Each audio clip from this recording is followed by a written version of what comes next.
Бишкек автомобиль жол колледжинде 2 участок ачылган. Алардын бири 12:60, бири 12:05. Бул жерде жүздөгөн шайлоочулардын катарында жокерлер дагы кезек күтүп турушат. Ошондой эле Ата журт Республика партиясынын тең төрагасы Өмүрбек Бабанов дагы кызы менен келген экен. Анда алардан комментарий алып көрсөк. Мен ойлойм, бул бирден бир очередте турган себеби биометрика маселеси болсо керек депчи. Мен ичине кирген жокмун, балким өтө албай аткандыр балдар. Ошо себеп болсо керек да. Анан экинчиден бизде да маалыматыбыз бар, мынакей азыр Жалал Абадтан чалды, 15 округта биометрика иштебей атат депчи, иштебей атат деп.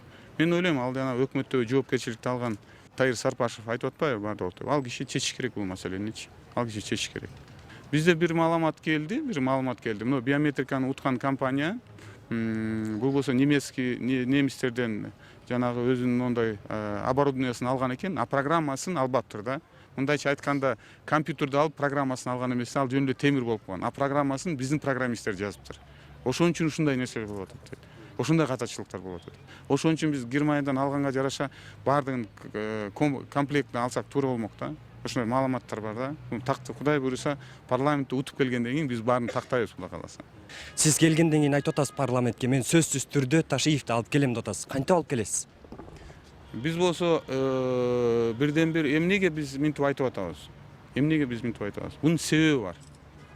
Эмне себеби бар? Мына ошол эле учурда мынакей Бирболдун партиясында Нурбек Мурашев, өзүңүздөр жакшы билесиздер, Өнүгүнүн баласын мынакей маалымат чыгып, тиги талага чыгып уруп койду.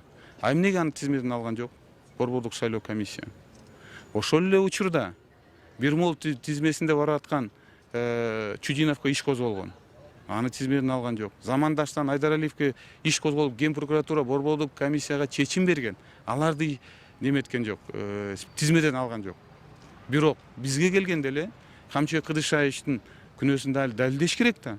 Эч ким качып кеткен жок. Ал суроого жооп берип атат.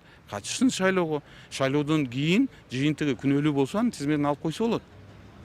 Өзгөчө болот атпайбы? Ошого биз нараачылык билдирип атабыз. Мыйзамсыз деп атабыз. Эми мыйзам бир партия мындай иштеп, экинчи партия андай иштебеш керек да. Бир тараптуу болуш керек да мыйзам. Же бир киши чечпеш керек да мыйзамды. Мыйзам иштеш керек. Жалгыз биз айтып чыктык, ошон үчүн сотту реформа кылабыз деп туруп. Себеп дегенде ушундайдан башыбыздан өттү. 2006-2007 жылы социал-демократтын биринчи тизмеде баратканда Бакиевдин чечими менен мени соттон менин граждандыгымды алып таштаган. Мынакей 2015 жылы Камчыбек Кыдышаевичти алып салды. Убакыт өтөт, көрөсүңөр өзүңөр. Феликс Шаршембаевич эмне болду мына Акаевдин заманында? Соттолуп турган акталды да. А эмнеге Камчыбек Кыдышаевич актала албайт? Күнөөсү жок болсо. Айрымдар мыйзамдуу түрүндө. Ал Бабановдун чечими эмес, Атамбаевдин чечими эмес, мыйзамдуу жол мүмкүнчүлүк болсо, мыйзамдуу жол менен келиш керек ал киши. Кызыңыздан сурап көрөйүнчү, бул гүлдү кимге алып келдиң? Кому ты принесла? Расскажи на русском. Председателю комиссии. Вот председатель комиссии. Биринчи жолу келип жатасыңбы шайлоого атаңбай? Ооба. Биринчи жолу. Биринчи жол. Канчынчы класс? Экинчи класс.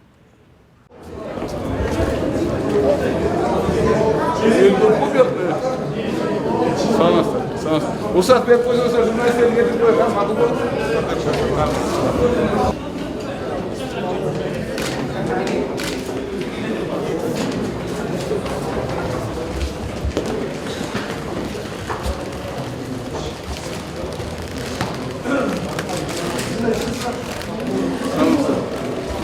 Силерди борбордук комиссияны ооба. Шайлоо таза болсун. Көчө сизге. Сыйлыгыңыздан.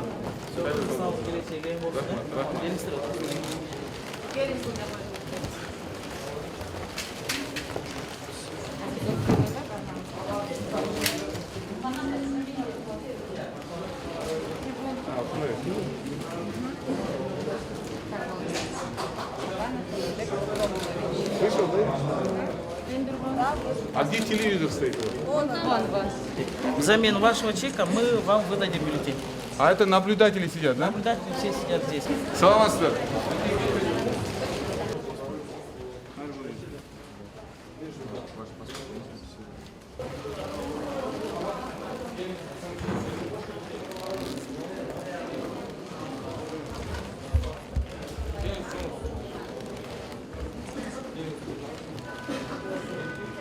Болду, бара берсеңиз болот. Сиз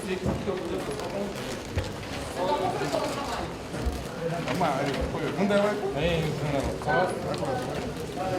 камера. Кичинен күтүп турабыз. Рахмат. Рахмат анда. Кудай берсе чоң ийгиликтер болсун. Таза шайлоо болсун. Элибиздин добушун угуп туруп Кудай буйрса, элибиз кандай добуш берсе, ошол партия утсын, а? Рахмат силерге. Рахмат. Все, спасибо.